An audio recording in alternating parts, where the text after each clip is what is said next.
안녕하세요. 닥터 K입니다. 지난 시간에 이어서 15세기 중반의 북유럽 미술 계속해 보겠습니다.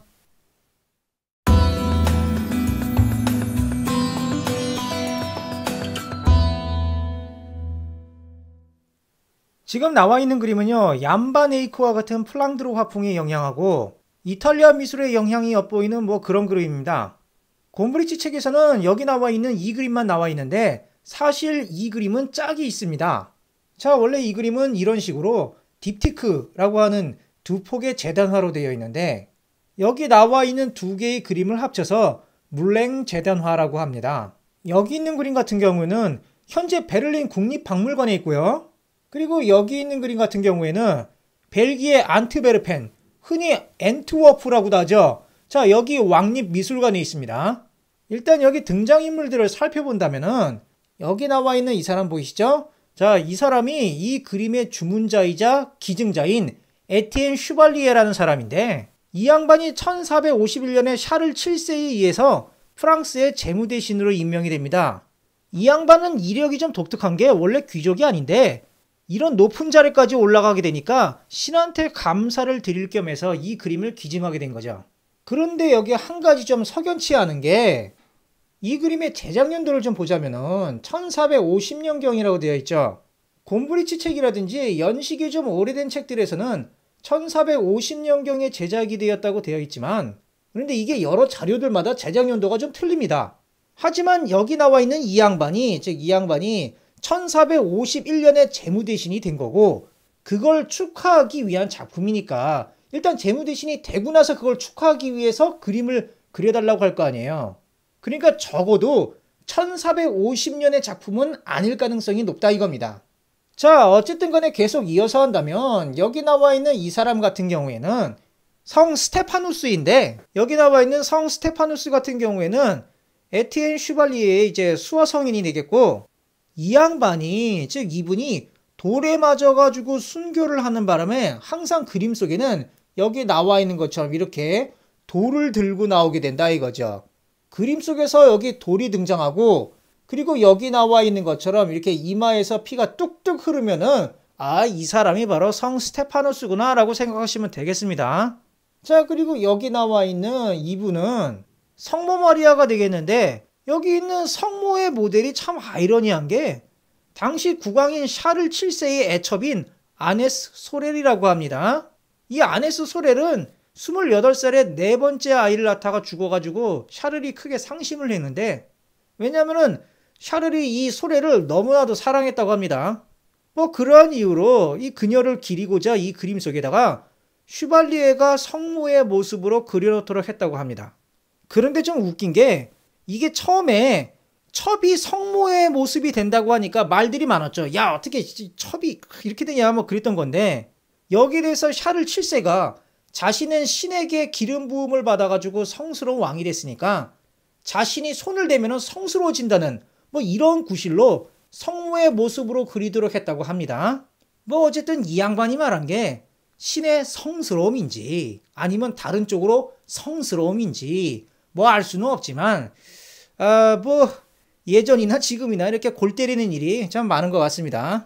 자, 그리고 여기 빨갛고 파랗고 자, 이 색깔의 주인공인 여기 뒤에 있는 사람들은 흔히 푸토라고 하는 아기 천사들이 되겠습니다. 제가 지난 시간 끝 무렵에 북유럽도 결국은 이탈리아 미술의 영향을 받게 되었다고 했는데요. 여기 나와 있는 이 그림은 프랑스의 화가인 장 푸케가 이탈리아를 갔다 와서 그린 그림입니다. 그러다 보니까 이탈리아의 미술의 영향을 좀 받게 되었다 이거죠. 자, 여기 사람들 뒤로 여기를 보시면요. 여기 이렇게 요런 걸 필레스터라고 하죠. 장식 기둥. 이 필레스터가 있는 벽돌이 보이십니다. 그리고 여기 있는 이 양반. 자, 이 양반 뒤로 여기를 보시면은 에티엔 슈발리에라고 해서 에티엔이라는 이 사람의 이름이 적혀 있고요. 자, 그리고 중요한 거. 여기 보시면은 벽이 이렇게 사선으로 여기 이렇게 여기도 이렇게 이런 식으로 사선으로 그어져 있죠. 그런데 이게 지금 딱 달라붙어 있지만 사실은 여기에도 이렇게 액자가 있는 거고 여기에도 이렇게 액자가 있는 겁니다. 그죠? 자, 그렇다면은 이 그림하고 이 그림 사이 여기에는 뭔가 어느 정도 액자 사이에 간격이 있을 거라 이겁니다. 그죠? 자, 그거를 감안하고 생각한다면은 대충 여기 있는 거는 쭉 이어서 이렇게 가고, 자, 여기 있는 것도 쭉 이어서 요쯤에 가고, 여기 있는 것도 쭉 이어서 이렇게, 자, 여기도 이렇게 이런 식으로 해가지고 한 여기, 자, 성모의 목, 소렐의 목쯤으로 해가지고 소실점이 생기게 된다 이거죠. 여기는 뭐 선이 약간 휘어지긴 했는데 사실 여기 텀이 있기 때문에 이쪽으로 아마 소실점이 생기게 되는 걸 겁니다. 자, 이게 뭐가 되겠습니까? 바로 선원근법이 되지 않습니까? 이탈리아의 미술의 영향이라 이거죠. 자, 여태까지 이탈리아 미술의 영향에 대해서 제가 말씀을 드렸는데, 하지만 슈발리에가 입고 있는 여기 요거, 자, 진홍 색깔, 말하자면 뭐 적포도주 빛깔의 옷을 보신다면은 예전에 우리가 했던 얀바네이크의 아르놀피니의 결혼 혹시 이거 기억나십니까? 자, 여기서 이거 제 자료를 준비를 했어야 되는데 그냥 깜빡해버렸네요. 자, 어쨌든 간에 그 그림 속에서 아르놀피니가 입고 있는 그 옷을 한번 떠올려 보세요. 거기에 그 옷이 아주 표현력이라든지 디테일이 끝내줬잖아요. 그죠? 자, 근데 여기 나와 있는 이 슈발리에가 입고 있는 옷도 그에 못지않게 이제 디테일과 표현력이 뛰어나다 이겁니다. 자, 그리고 여기도 한번 보시면요. 자, 어떻습니까? 머리에 돌을 맞아가지고 피가 이렇게 뚝뚝 떨어지고 있는, 자, 이런 묘사력, 디테일. 자, 이것도 훌륭하죠? 자, 그런데 이것만 봐도 디테일이 훌륭하다고 생각하는데 성모 쪽으로, 즉 소렐 쪽으로 옮겨간다면, 자, 여기 성모의 그림을 뭐 정확히 말하자면 뭐 아네스 소렐이 되겠죠? 이 아네스 소렐은 당시 프랑스에서 최고의 미인이었다고 합니다. 아까 조그만 그림으로 봤을 때는 그렇게 크게 와닿지 않았는데, 자, 어떻습니까? 크게 보니까 좀 뭔가 좀 와닿지 않나요? 얼굴도 예쁘니와 전반적으로 디테일이 훌륭하고 정말 잘 그려져 있다는 그런 느낌을 지울 수가 없습니다. 특히 여기에 있는, 자, 왕관을 한번 보신다면, 자, 왕관의 디테일이 아주 훌륭한데 우리가 예전에 쭉 봐왔던 거 있지 않습니까? 얀바네이크의 왕관이라든지, 자, 혹은 바로 우리 지난 시간에 우리가 했었던 슈테판 로우너가 그렸던 이 성모가 쓰고 있었던 그 왕관의 디테일이라든지 거기에 필적하지 않습니까? 자, 그리고 여기를 보시면은 머리에 뭔가 베일을 쓰고 있는데 이 베일도 아주 섬세하게 잘 표현되어 있죠. 뭐 얼굴 표현은 말할 것도 없고요. 너무나 아름답습니다. 자, 여기를 한번 보세요. 여기 보시면 특히 여기 부분에 보면은 여기 창이 보이실 겁니다. 즉, 그림 그리고 있는 반대편에서 비춰진, 자, 그러한 모습을 묘사한 거예요. 지금 현재 여기 있는 장면은 이 그림을 그리고 있는 화가를 나타내는 거라고 합니다. 흡사 예전에 우리 아르놀피니의 결혼에서 나온 그 볼록거울 아시죠? 그 볼록거울에 나온 그거와 같은 이미지가 되겠습니다. 그리고 지금 보시는 이 그림은 이 당시에도 위작이 많이 나왔을 정도로 유명했다고 합니다. 곰브리치 같은 경우에는 여기 나와 있는 이 그림을 폴라이올로의 성 세바스티아누스의 순교, 자, 그 그림 기억나시죠? 그 그림하고 비교를 했는데요. 이게 뭐 그런 비교를 할 만도 한 게, 일단 여기 십자가를 기준으로 해가지고 여기 3명, 그리고 여기 3명, 물론 여기 뭐 예수님이나 혹은 여기 성모 같은 경우에는 이 양쪽으로 걸쳐 있는 거니까 빼는 거고요. 뭐 이런 식으로 한다면 이렇게 대칭 구조가 되겠죠. 자, 전 시간에 폴라이올로 같은 경우에도 역시 이렇게 대칭 구조를 이루고 있었지만 뭐 어땠습니까? 전반적으로 뭔가 어색하고 뭔가 인위적인 그런 느낌이 났었죠. 하지만 후에 보티첼리가 그런 걸 이제 크게 개선했다라고도 제가 말씀을 드렸었습니다. 자, 그런데 현재 이 그림, 자, 이 그림을 그린 로제르 반데르 웨이든, 자, 이 양반도 마찬가지로 이게 대칭 구조임에도 이렇게 이런 식으로 대칭 구조임에도 불구하고 인물들의 구도가 아주 자연스럽다 이거죠. 자, 그렇다면 여기 그림의 세부적인 모습도 한번 살펴보겠습니다. 자, 이 그림 어떻습니까? 여기 나와 있는 이쪽인데요. 그림의 디테일이 상당하지 않습니까? 여기 한번 보세요. 아, 눈물을 흘리는데 진짜 뭔가 물이 뚝뚝 떨어지듯이 뭐 그렇게 표현되어 있죠. 자, 그리고 여기를 보세요. 핀으로 고정을 해놓는데 와, 이 모습도 아주 섬세합니다. 디테일이 훌륭하죠. 자, 그리고 이 그림 같은 경우에는 바로 여기에 해당되겠죠. 이 사람이요. 자, 막달라 마리아입니다. 자, 마찬가지로 여기 눈물을 한번 보세요. 아, 정말 끝내주죠.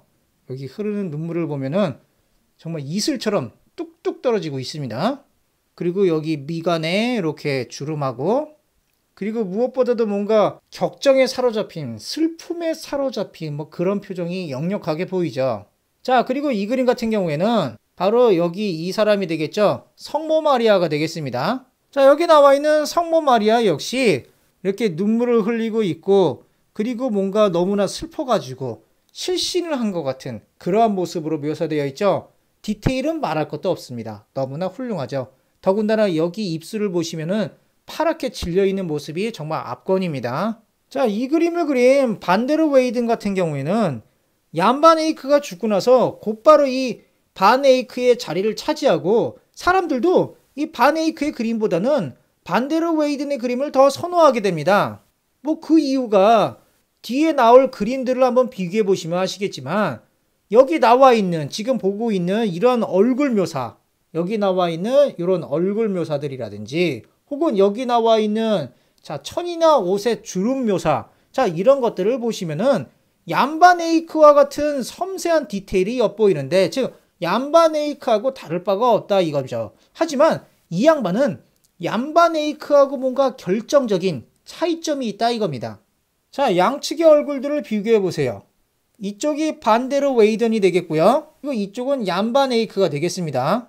여기 얀 반 에이크 같은 경우에는 인물들의 표정이 뭔가 특별하지 않으라는 대부분은 이렇게 뭔가 감정 표현이 없고, 그리고 어찌 보면 흔한 말로 시크한 그런 표정이 되겠습니다. 표정 변화가 별로 없어요. 하지만 반데르 웨이든 같은 경우는 우리가 지금까지 쭉 살펴왔듯이 인물들의 감정 표현이 풍부합니다. 꼭 이게 지금 슬픈 장면이라서 이런 것뿐만 아니라 그 장면에 따라서 뭔가 우수에 사로잡히거나 혹은 뭐 부드러운 뭐 감성을 나타내는, 감성을 자극하는 듯한 그런 표정들이 있다 이거죠. 뭐 말하자면 얀 반 에이크 같은 경우에는 마치 뭐 기념사진을 찍으려고 자 찍습니다 뭐 하는 뭐 이런 모습이 되는 거고, 반데르 웨이든은 감정이 묻어나니까 지금 여기 여기 보시는 것처럼 그림이 마치 뭐 연극 무대처럼 보이게 된다 이거죠.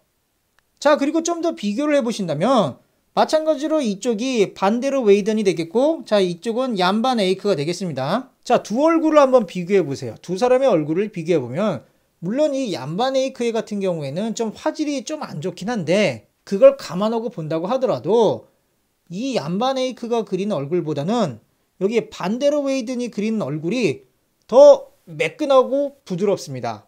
뭐 말하자면은 이 포토샵의 외에 그 기능을 제가 까먹었는데, 이렇게 매끄럽게 이렇게 잡티를 제거하고 부드럽게 만들어주는 그런 기능이 있지 않습니까? 그거 과하게 사용하면 얼굴 피부가 마치 밀랍 인형처럼 그렇게 돼버리잖아요. 즉 여기 반데르 웨이든의 인물들이 바로 그렇다 이겁니다. 자, 하나 더 본다면은 이쪽이 반데르 웨이든, 이쪽이 얀 반 에이크가 되겠는데, 근데 제가 가만히 보니까 제가 얀 반 에이크의 안티가 된 것 같네요. 근데 왜 뭐 이런 사진들을 이런 그림들을 갖고 왔는지 모르겠지만, 제가 크롭을 좀 약간 좀 안 좋게 한 것 같은데, 자 어쨌든 간에 피부톤만 한번 보세요. 피부톤, 전체적인 피부톤뿐만 아니라 이런 톤을 한번 보시면요, 얀 반 에이크에 비해서 반데르 웨이든이 자 마찬가지로 포토샵에 이 잡티를 제거하는 그 기능처럼 매끄럽게 표현이 돼서 밀랍 인형 같은 자 그러한 느낌이 난다 이거죠. 그리고 사람들은 이러한 부드러운 감성을 더 좋아하다 보니까 얀 반 에이크보다 반데르 웨이든의 그림을 더 선호하게 되었다 이겁니다. 원래는 제가 다음에 나올 반데르 후스의 그림도 설명하려고 했었는데, 맨 앞에 나왔던 장 푸케이 그림에서 뭐 떨어져 나간 그림까지 설명하다 보니까 제가 시간을 다 잡아먹은 것 같습니다. 다음 시간에는 필요한 설명만 하고 어떻게 해서든 간에 이번 챕터 마무리할 수 있도록 해보겠습니다. 자, 여러분 수고하셨습니다. 오늘은 여기까지 하겠습니다.